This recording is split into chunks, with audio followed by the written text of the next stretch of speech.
इनको शर्म नहीं आती कि जो हाल यहाँ पर लोगों का है, उसके बाद ये जाकिर नाइक जैसे लोगों को बुला रहे हैं पाकिस्तान का नाम मजीद खराब करने के लिए, मजीद जहर उगलने के लिए लोगों को। और जो जिसका भी प्रॉब्लम भारत से होता है उसे तो हम बहुत इनवाइट करते हैं, और हमें ऐसा लगता है हमने बहुत कारनामा किया है। और डॉक्टर साहब जैसे लोग बैठकर वाह करते हैं कि जी बड़ा अच्छा किया इस आदमी को बुला के। As a citizen of Pakistan मुझे तो ये बात नहीं डॉक्टर इरशाद, जो आरजू ने कहा सर, आपको बात समझ में आई अपने मुल्क के पत्रकार की बात, कि आज पाकिस्तान जिस आर्थिक हालत में है किसी इकोनॉमिक एक्सपर्ट को बुलाना चाहिए था, किसी ऐसे आदमी को बुलाना चाहिए था जो आईएमएफ मामलों का जानकार हो, कैसे पाकिस्तान को ज्यादा लोन दिला दे, किस तरीके से पाकिस्तान की इकोनॉमी सुधर जाए। बावजूद इसके आप ऐसे आदमी को बुला रहे हैं जो कट्टरता और कैसे बढ़ा दी जाए। कम है क्या पाकिस्तान में पहले से कट्टरता? आपको मैं एक बात बताऊं, जो इस्लाम से भटके हुए लोग आरजू जैसे हैं, इनको सीधा करने के लिए आलमों की जरूरत है, उलमा की जरूरत है और स्कॉलर्स की जरूरत है। हमारे मुल्क में ना कोई मसाइल है इस वक्त,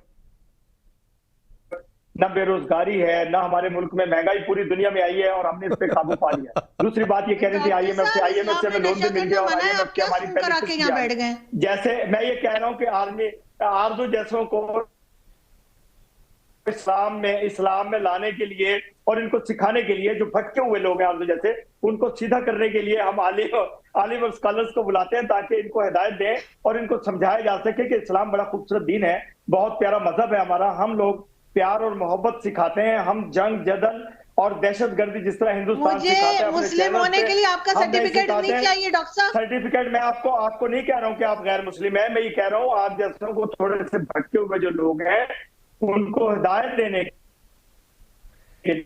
नहीं डॉक्टर इरशाद, एक बात आरजू ने पूछी है, कि आप क्या खा पी कर आ गए हैं जो बहकी बातें कर रहे हैं? अल्लाह की बनाई हुई मखलूक है। आप सुने इस्लाम, जो भी इंसान पैदा हुआ वो अल्लाह ताला की मखलूक है, वो हिंदू पैदा हुआ, सिख पैदा हुआ, मुस्लिम, मैं कभी किसी को बुरा नहीं कहता हूं। मैं ये कहता हूं जो भटके हुए लोग हैं आरजू जैसे, उनको हिदायत के लिए अल्लाह ताला ने जरिया बनाया। मुझे तो हम सबको तो ये लग रहा है कि आप भटके हुए भाई साहब। उलमा को आप भटके हुए ज्यादा नजर आ रहे हैं मुझे। मैं भटका हुआ आपने सोच कैसे लिया? आपके साथ और ये आप कौन है मेरी बहन? इसका फैसला करने वाले? नहीं मैं जो है डॉक्टर इरशाद आपने आरजू का सवाल नहीं सुना। अरे आप क्या खा पी कर आ गए? मैं आता हूं इस सवाल पर, क्योंकि आप जिस तरीके से बहकी बातें कर रहे हैं फिर हंस भी रहे हैं। आपको पता है कि आप अपने मुल्क के साथ क्या मजाक कर रहे हैं? लोगों को बरगलाना है, मुद्दों से ध्यान हटाना है, भटकाना है, तो जाकिर नाइक जैसे लोगों को ही बुलाना पड़ेगा। यह आपकी सरकार की मजबूरी शायद मैं समझ सकता हूं, लेकिन कर्नल आरएसएन सिंह एक बहुत रुकिए एक बहुत गंभीर बात, जाकिर नाइक का पाकिस्तान जाना, पाकिस्तान के बुलावे पर जाना, सरकारी मेहमान बनकर जाना, जो हिंदुस्तान का भगोड़ा हो, क्या आपको लगता है कि एक बड़ी साजिश है पाकिस्तान के अंदर, या फिर इसको आप कैसे देखते हैं? नहीं, इनको स्टेट गेस्ट की तरह बुलाया गया है, इनको वही सुरक्षा व्यवस्था दी गई है जो मान लीजिए जो बाइडेन को दिया जाएगा। लेकिन इस बात को समझे कि इनको किस समय बुला रहे हैं, जब ऐसे समय में जबकि देवबंदी और बरेलवियों के बीच में बिल्कुल जो उनके द्वंद्व जो चल रहे हैं वो बिल्कुल परवान पे है, और जो देवबंदी है उनको कहीं लगा कि वो बरेलवी उन पर कुछ हावी हो रहे हैं, और खास करके ये जो ब्लास्फेमी के केसेस दो तीन हुए हैं, ये डॉक्टर शाहनवाज जो कराची के, उनको पुलिस ने उनको ब्लास्फेमी के उनका मतलब एनकाउंटर कर दिया। फिर मुफ्ती तारिक मसूद, उनको ब्लास्फेमी का आरोप लगा।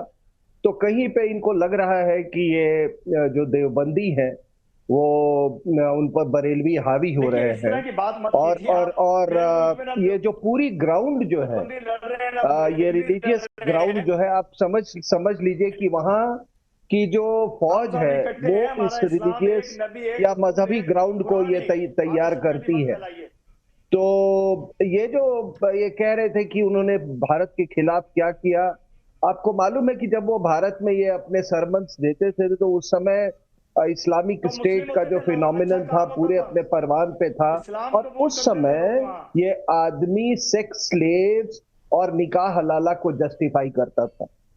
आप देख लीजिए कि जो ढाका कैफे में जितने जो ब्लास्ट हुए, उन सब ने कहा कि वो जाकिर नायक से वो प्रेरित हुए थे, और कई ऐसे जिहादी जो ये हुए हैं वो कहते हैं कि वो जाकिर नायक से प्रेरित हुए हैं। ये आदमी अपने आप को ये रिलीजियस वो करता है, ये प्राइवेट जेट पे घूमता है साहब, ये मलेशिया से ये प्राइवेट जेट पे आया है। Can you imagine? एक हेट अंपायर चलाता है, एक हेट अंपायर चलाता है जो कि अरबों का है, और अब उसने अपने बेटे को भी तैयार कर लिया है, वो फरीक जाकिर नायक को। तो हम ये यूनाइटेड नेशंस ने तो इस्लामोफोबिया पे रेजोल्यूशन तो पास कर दिया, लेकिन क्या ये इस तरह के जो हेट प्रीचर्स है वो टेररिस्ट नहीं है? अरे वो जो बेल्ट में वो क्या बॉम्ब बांध के चलता है, वो केवल वो टेररिस्ट है? असली टेररिस्ट तो ये लोग हैं जो कि ऐसे माइंडसेट पैदा करते हैं। ठीक है, इसलिए अच्छा ये बड़ा अभी आपको मालूम है, इससे कई सवाल पूछे जाते हैं। एक ने इससे सवाल पूछा कि अच्छा ये बताइए कि ये याजिद और हुसैन के बीच में जो ये जंग हुई थी और उसमें हुसैन को मारा गया था, वो सही था? You know what he said? He says कि ये एंसिलरी क्वेश्चन है, इसका कोई और ऐसे सवाल मत पूछिए जो जिससे कि कंट्रोवर्सी। क्यों नहीं भाई? कल इसका बेटा 5 तारीख को इसका बेटा कराची में लेक्चर ले रहा है। आपको मालूम है उसका सब्जेक्ट क्या है? उसका सब्जेक्ट है कि क्या कुरान को समझकर पढ़ना जरूरी है। अच्छा, उसके बाद इसका अपना लेक्चर है जाकिर नायक का, हमारे जिंदगी का मकसद। और आप सुन लीजिएगा, इसलिए यही बोलेगा कि हमारे जिंदगी का मकसद है काफिरों को मारना। ठीक, तो ये सारी पृष्ठभूमि है, लेकिन इसको अभी इसीलिए बुलाया गया है। और ठीक है सर मैं आता हूं। अब राजा मुबीन रुक जाइए। डॉक्टर इरशाद सर प्लीज समझा करिए ना, नहीं सबके बीच में बोलते हैं, नहीं अच्छा लगता कि मैं बार बार आपको टोकूं, आप मेहमान हैं हमारे, तो रुक जाइए सर, अपनी बारी का इंतजार किया कीजिए या फिर इशारा कर दीजिए, मैं आ जाऊंगा आपके पास। राजा मुबीन इनसे भी कुछ सीख लीजिए, अर्जुन से कुछ सीख लीजिए। तो सर रुक जाइए। राजा मुबीन, एक आदमी जो निकाह हलाला की बात करे अपनी तकरीरों में, एक आदमी जो दहशतगर्दी की बात करे, एक आदमी जो कहे कि जितने गैर इस्लामिक हैं वो सब काफिर हैं, उनके खिलाफ युद्ध छेड़ देना चाहिए, ऐसे कोई स्टेट गेस्ट बना लीजिए, तो सर हासिल क्या होगा पाकिस्तान को इससे? राजा मुबीन, सबसे पहले तो आपका शुक्रिया कि आपने मुझे मदऊ किया, और उसके बाद एक इम्पोर्टेंट चीज मैं कहना चाहूंगा। देखें, कोई भी बंदा अपना पॉइंट ऑफ व्यू बयान कर रहा हो, हम सबको चाहिए कि उसे सुनना चाहिए, ना कि उसे टोकना चाहिए। उसके बाद हम जवाब दे सकते हैं, उससे पहले का टाइम होता है। तो 2 टाइम मैं सबके लिए कह रहा हूँ, 2 मिनट मुझे 2 मिनट सुन लीजिएगा भाई मेरे। उसके बाद में पहली बात तो ये, जाकिर नाइक को जिन्होंने बुलाया है एज अ गेस्ट बुलाया या जैसे भी बुलाया अभी, लेकिन मैं लास्ट वाली बात भाई की ऐड करूंगा, जब उन्होंने कहा कि यजीद को वो इस बात पे डिबेट नहीं करता। देखें, बात मौला हुसैन की है, तो मौला हुसैन के लिए जाकिर नाइक की जरूरत नहीं है। वो हो ना हो, जाकिर नाइक जैसे 100 आए गए भाड़ में गए, मौला हुसैन कल भी जिंदा थे और आज भी जिंदा है, वो हमारे लिए सबसे बड़ा। पहली बात तो ठीक है।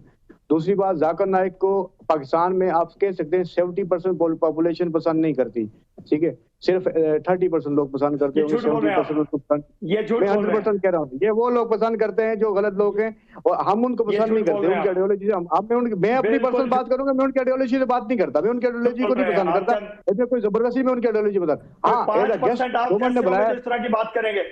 देखिए, बात सुने, ये खुद नहीं करता होगा, इनको खुद मजा होगा। हमें जाकिर नाइक पसंद नहीं है, वो हमारा राइट है, हम कह सकते हैं हमें पसंद नहीं है। स्कॉलर को इसमें क्या है, हमें पता जाता हो 5% ना हो तो हम नहीं करते ना भाई।